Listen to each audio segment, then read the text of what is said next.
Okay, so this is it. This is the moment we've all been waiting for. The moment everything changes for Ebenezer Scrooge. We're going to dive right into Stave 5, the final chapter of A Christmas Carol. We'll pull apart all the key quotes and the big ideas you'll need for your GCSE analysis. Honestly, it's one of the best character payoffs you'll ever read. I mean, just look at this. It is almost impossible to believe these two quotes describe the same person.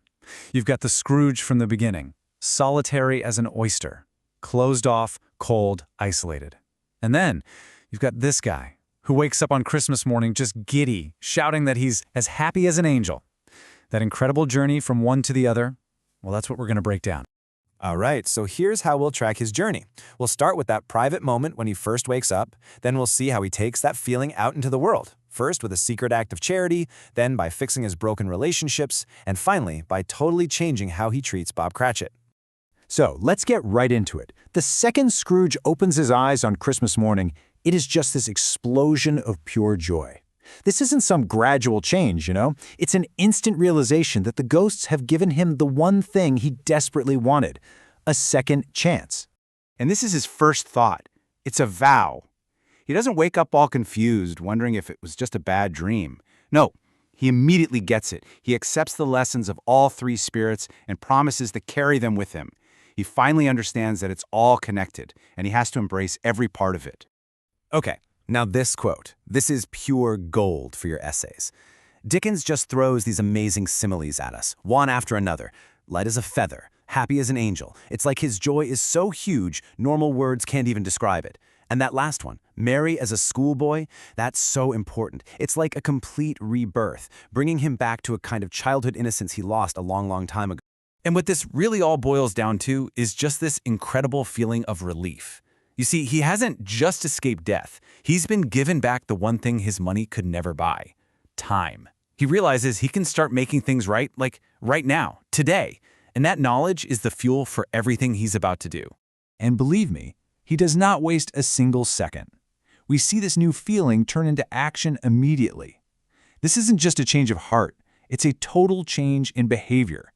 And it all kicks off with a very, very big turkey. Just feel the energy here. This is a Scrooge we've never seen before. He's decisive, he's laughing, he's generous. He's not pinching pennies anymore. He's literally throwing money at a problem just to create happiness. That moment he bumps the payment up from a shilling to a half a crown, that's just pure giddy excitement. He's discovering how amazing it feels to give. And this little detail is absolutely crucial. His very first act of kindness is anonymous. He's not doing it for praise or for a thank you. He just wants the simple, private joy of knowing the Cratchit family is going to have an amazing Christmas dinner. It's the absolute opposite of the selfish man we met in Stave 1. Okay, so after that private act of kindness, Scrooge literally throws open his door and steps outside to start publicly fixing the bridges he's burned for decades. You could say he's rejoining the human race. This is such a powerful moment. He runs into the very same gentleman he was so rude to the day before, the one collecting for the poor, and just listen to the humility. My dear sir. He asks for his pardon. He is actively and completely undoing the cruelty of his past self. Now that phrase right there, back payments, that's something you want to highlight in your notes. It shows he doesn't just see this as a one-time donation.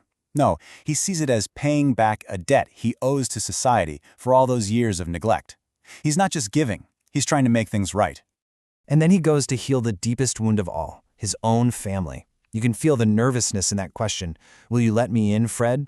He knows he doesn't deserve a welcome, but he asks anyway, finally ready to accept the love his nephew has been offering him for years. It's just a beautiful, heartfelt moment of healing. Dickens's repetition here is just brilliant. He just keeps hitting us with the word wonderful to show how completely and totally Scrooge is swept up in the joy of it all. He's not the lonely outsider anymore, looking in through a window. He's right there in the middle of it all, part of the family, part of the happiness.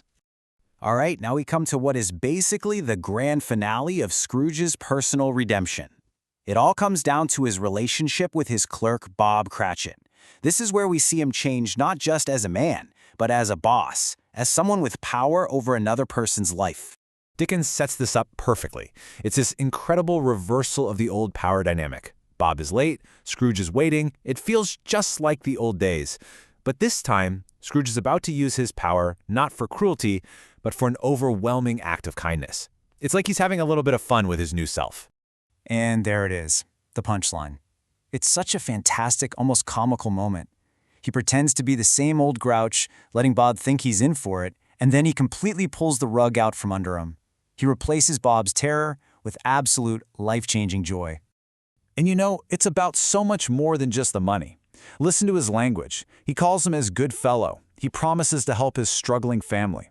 He's not just a boss anymore. He's becoming a friend, a genuine supporter. So finally, let's talk about the legacy of all this. Dickens is very clear that this wasn't just a Christmas Day miracle. This is about who Scrooge became for the rest of his life. Honestly, this is your perfect summary for an essay conclusion right here. He becomes a second father to Tiny Tim.